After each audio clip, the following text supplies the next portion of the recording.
Morning, guys. Welcome to Coffee Chat. Wow, was that ever delicious? And it was my very first sip, I'll tell you what. Guys, reading an article on the Hedge this morning, and it is about the student loan debt forgiveness plan that, Biden wants to put out there. And get this.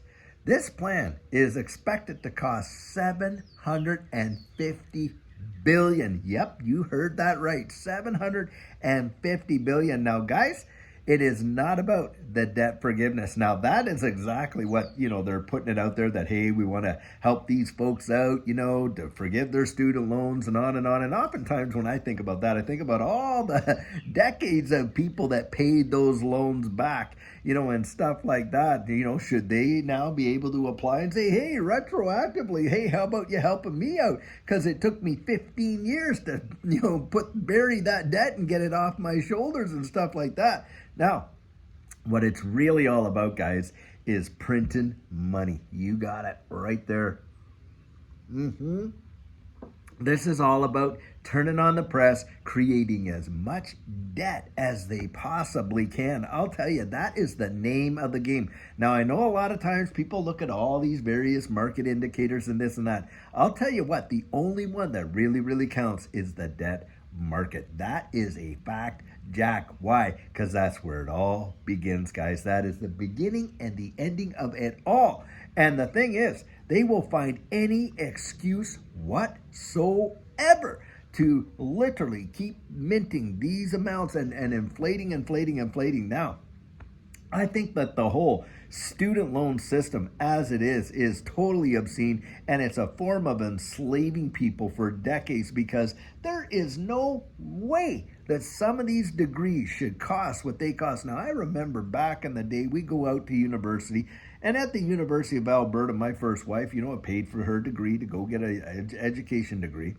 You know what? That thing maybe cost, after 4 years of getting a bachelor's degree in education, $15,000, $20,000? It was nowhere near. Do you know what these kids are getting out of university owing today? Into the hundreds of thousands of dollars, and for some of them, for degrees that don't even really give them that much of an income at all. And of course, this sets them up right from day one to just be a slave to this debt system like no tomorrow. And it just sets the stage for absolutely never ever being out from underneath the boot of that kind of regime. And here you have the government out there, literally. Now, these guys go accumulate these debts, student loans. Then they start paying it back. Government comes along and destroys the purchasing power of their dollars. So the interest that they're having to pay on their loans and everything like that, they're making hardly a dent in it whatsoever. And so now the government comes out and says, well, we understand. So what we're going to do, we're going to forgive all that debt. Really? You're going to forgive it? Well, guys, it's going to cost the taxpayers $750 billion to do that. Do you think that should be on the back of the taxpayer? Well, they don't really care, because it's not about whether or not, hey, this hurts the taxpayer, helps the student. That is, they can use that narrative for sure, but that is not the why that they're doing it. It's not about helping anybody. Guys, it's about printing and helping themselves to just have another excuse to keep the machine clicking. And what's it doing to everybody, guys? It is literally pumping this balloon to a level that most people have never even imagined. And when it bursts, when the whole thing comes crashing down, it is going to be catastrophic. There is zero doubt about that. Now, you can, a lot of people will say, well, hey, the dollar is the strongest economy and all. Hey, I'm telling you what, it would not take too much to have us literally as the weakest economy in the wide world. I kid you not. This whole idea that America can never be touched in this regard economically because it's too big of an economy, guys, don't kid yourself. Do not kid yourself. We are being set up. It is a big time setup. And they're doing it with intention. Don't think that they don't know exactly what they're doing and how they're absolutely bringing this to a place of utter destruction of this current system. Why? Because they have a new system right ready, waiting in the wings. They know exactly what it is. And the name of the game is control. That is actually what it's all about. And don't kid yourself. You think when they introduce a system around the wide world where they can literally turn your money on or turn it off or give you an expiry date as to when you can spend it. Now think about this.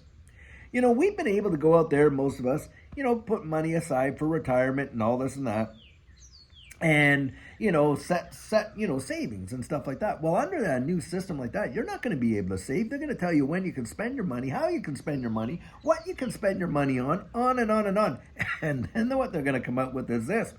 You won't need to save because we're here to take care of you from cradle to grave. And I'll tell you what, that is a surefire road to slavery right there. This whole idea that the government's just going to come in, wipe everybody's debt away, it's going to be, no one's going to have to pay the piper for anything, and we're just going to do it out of the kindness of our hearts. Do you really, really believe that? Now, I do believe they could have debt reduction and wiping it away, but do you not think that there's going to be a payday for that? You better believe it. It is not going to be your, cash in that respect. Oh yeah, your debt will get forgiven, but your liberty will be taken. That is a fact, Jack. And that's why I am totally against this whole universal basic income idea. And that is exactly what they're wanting to marshal us into. You don't have to look too far. Just go read the white papers over there at the IMF. Go read the WEF and find out whether or not that's really on the table. And you got countries around the world that are already, getting that narrative out there in a big, big way. My home country in Canada is doing test runs on UBI right now. Yep, that's right. And of course, when you get the check, you think, ooh-wee, I got this free money. It is not free. It is not free. There is a payday, and it hurts all of us. And that is exactly what they want to marshal us into. Now, guys, I'll tell you what, if they ever force this UBI on us, we're throwing it right back there and giving it to somebody else. I kid you not. Do not want it. Do not want it, because I know what it represents. It represents literally the dissolution of your liberty, your autonomy, your privacy, on and on and on, all that goes with it. Because I'll tell you what, under that kind of system where they can, like I said, turn your money on, turn it off, put expiry dates on it, what you can save, what you can't, and on and on. What the reason why they're doing all this major spending is to lend it, get us back into this, put us back into this corner where, we have no other choice because the whole system's going to collapse. So when they're talking about doing all that and getting people into that position where they're literally doing that, they're turning it on and off, and you can't save, and they come along and say, well, you're not really going to have to save, because hey, by 2030 you're not even going to own anything. You're going to be happy about it because hey, Uncle Sam's just going to take care of you, and we're going to watch over. And I'll tell you what, do you trust your government wherever you are in the wide world to be taking care of you from cradle to grave? Do you really believe they have your best interest at heart when they come out with that kind of song and dance? Guys, it is, and talk about this. What if you had any kind of dreams in life, any kind of goals in life, where you want to reach a level, you go out there and start a business, and you want that business to grow, and you start getting some great clients, and you start seeing some changes in life, and you literally pursue that entrepreneurial dream. Do you think that a UBI system is going to actually encourage that? Not on your life. We're not they're talking about doing away with that free market economy. And remember those words, free market economy, not a manipulated, controlled, fascist market economy, which is kind of what they're throwing out there. That's what it sounds like anyway.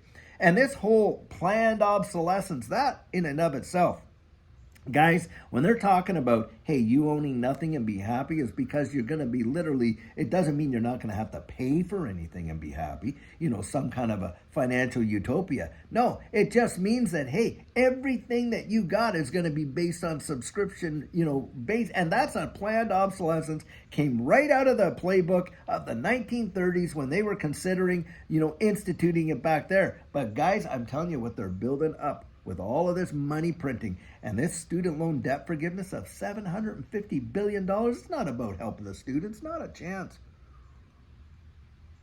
This is about enslaving every last one of us, and you just got to understand that. Get out there, really read up on what the debt market is and how it functions in our economy and how that, that monetary instruments flow. And like I say, and I really do love this when Augustine Carson said they're liability instruments, that's all they are. That is what we're dealing with. And hey, this distributed ledger technology, you know, ecosystem, that's what they're moving us into. That is where we're going. It's changing our monetary instruments. It's going to change how information flows. It's going to change all these kind of things. Now, are there going to be ecosystems that actually preserve your autonomy, your liberty, and encourage entrepreneurial activities? I absolutely believe there is. However, you're going to see a lot of push towards, hey, taking away that autonomy, that privacy, that liberty. And don't kid yourself. If you think, right now, I'm going to say this, watch and see if you don't see a big push start on the self-custody aspects of this digital asset space and a big pushback from governments around the world when it comes to that. Watch and see if that does not happen. Because, guys, I believe it is going to happen. And they're going to be requiring people to maintain institutional custody. Now, the first narrative is it's going to be because of your safety. It's going to be this, it's going to be that. And they'll scare tactic. Maybe there'll be some big hack of some major wallets, who knows. But they will get people to a point where they're going to want to have that. And they're going to go, oh, yeah, it's safe. Because I'll tell you what, guys, that's where the current market is now, isn't it? When was the last time you got a stock certificate when you bought stocks? You don't, right? Somebody else is custodying that for you, aren't they? And it's done electronically nowadays anyway, right? And that asset becomes seizable in a time when, hey, the government needs to seize it, or a creditor or whatever. It becomes something that can be attached. These digital assets right now don't represent that. And I'm talking from a federal officer point of view and my knowledge of going back there 25 years and doing it. And I want to throw something out there to just give you a little hint, and this will give you a little clue. Insolvency legislation. When a person files for bankruptcy, what's going down there is a trustee takes over their, all their assets, global assets. A trustee manages that for the benefit of the creditors. Now, the person at the end of it, they go through that bankruptcy, they get discharged, they're debt free, but somebody else managed their estate during that whole period of time. And think about it. All those assets that can be brought into that estate. Now, think about digital assets and self-custody. Can they get at that? Well, no, they can't, can they? Why? They don't hold the keys. You hold the keys. And they might not even be aware of it, right? And on and on and on. And from a bankruptcy fraud perspective, boy, I can tell you that happens all the time. Bankruptcy fraud is rampant.